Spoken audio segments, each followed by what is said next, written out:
hilo lote mimi nishakubali. Ndo akaniambia kwa shikio, akaniambia daktari ametuambia Masha ametuacha. If I had threatened him, I don't think he would have walked all the way to Zimbabwe. Lakini siwezi kusema ati pengine huyo ndo alimpatia sumu. Lakini hakuwa na tashwishi yote kabisa. In fact, alikuwa optimistic.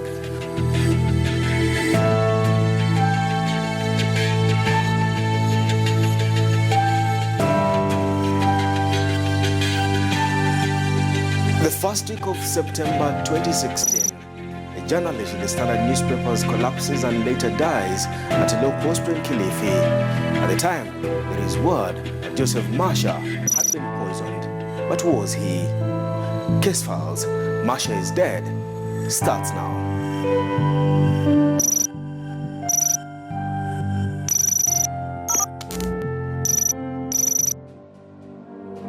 When case files arrived at the family home of Joseph Masha, the widow had gone through 40 days of isolation from the public, an Islamic ritual that all widows from the Muslim faith undergo. Bahati Mwalimu was mourning the sudden death of her husband, Joseph Masha, a Standard newspaper correspondent. Alikuwa mtu mwingine anapenda sana familia yake sana. The toilet where Masha collapsed in and died still standing at the farthest corner of the house in Kilifi. At 50 years old, Joseph Masha was among the oldest serving journalists in Kilifi County and was an upbeat man 3 days before he suddenly collapsed and later pronounced dead at the county hospital. Bahati Mwalimu says the husband left home Thursday morning, the 2nd day of September, for work. Alipotoka hapa mimi nilikuwa naenda zangu hospitali na yeye enda zake kazini kwa kawaida kule New Stage. Akaenda, aliporudi jioni, alipoingia hapa, akaingia na mzigo.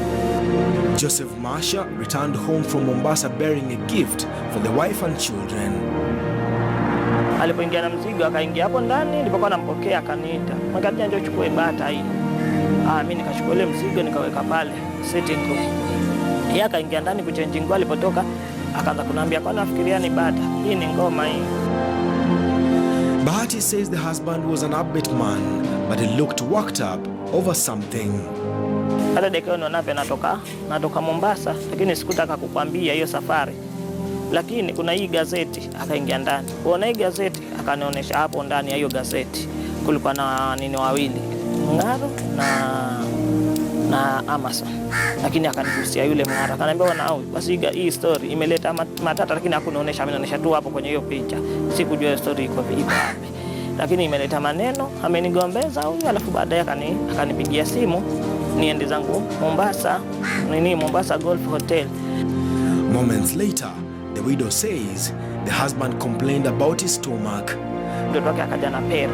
Alipokuja huyo atari sasa, huwa yupenda sana haya mapera. Alipokuja akampatia, akatafuna. Alipoanza kutafuna kitama kidogo, akaniambia nasikia tumbo langu lani kata. Tumbo la kukata kwa nini? Huyu mwanaume amenipatia mapera ambayo si mazuri. Kama mapera kila siku wala na usemi kama tumbo la kupeleka hivyo. Basi haya mapera aliyokupatia tayari ndio yeye kuumisha tumbo. Basi alipoanza hivyo, akaenda chooni, karudi. Akaenda chooni tena karudi. Akaenda kama karibu mara 6 kama 6 kama 10. Aliporudi imefika usiku sasa. Tukatumia chakula, tukamaliza, tukaingia ndani tukalala.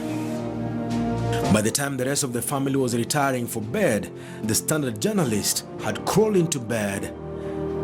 Masha was still battling an aching stomach.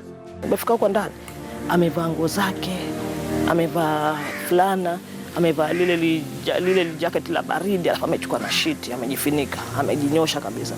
Mimi nikaketi hapa kwenye hii kitanda kwa hapa kando. Kamuuliza baki Adija, kwani wasikia vibaya sana? Mbona umejifunika hivyo? Anasema ile baridi ambayo nasikia baridi nyingine mbaya sana.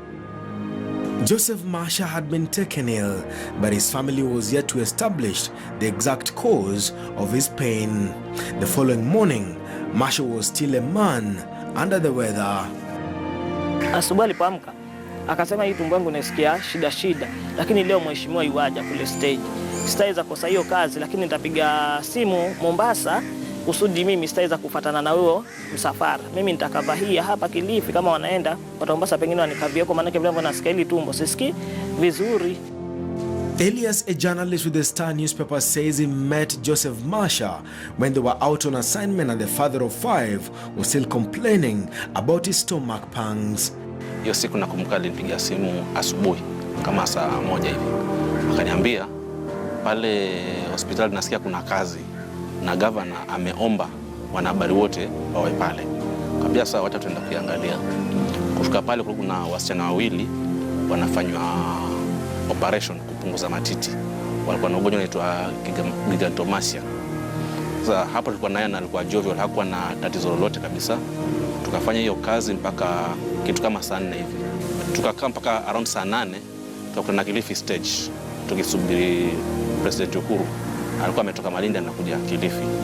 Sasa tukamsubiri pale mpaka kitu kama saa 10 ndipo alipokuja.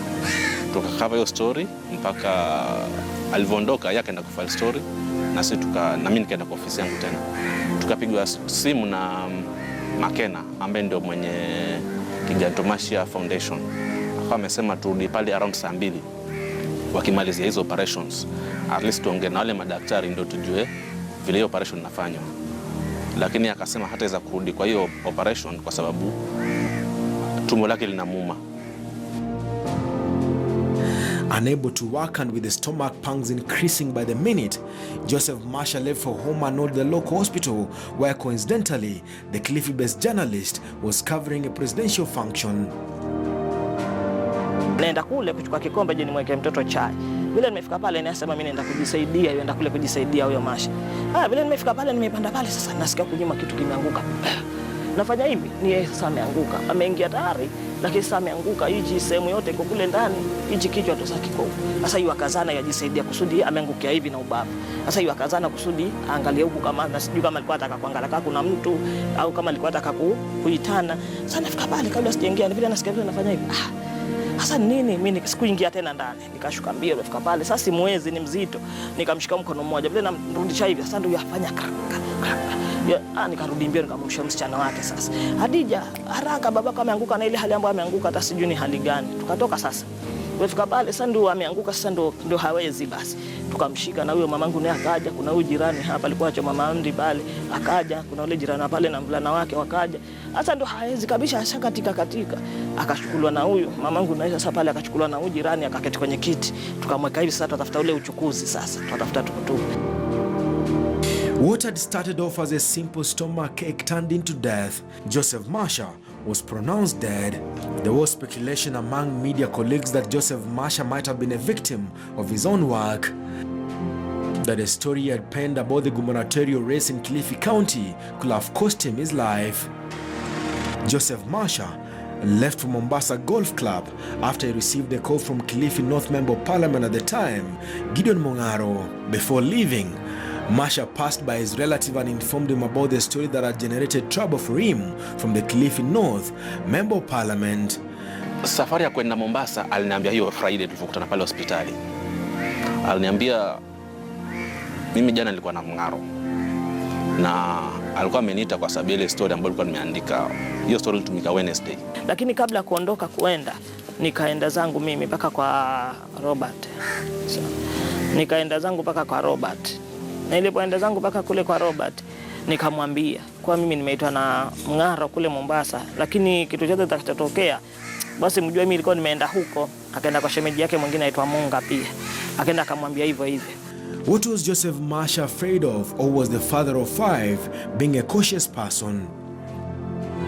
There was speculation surrounding the death of Joseph Masha, a former member of parliament, alleged to have had something to do with his sudden demise, denied the allegations.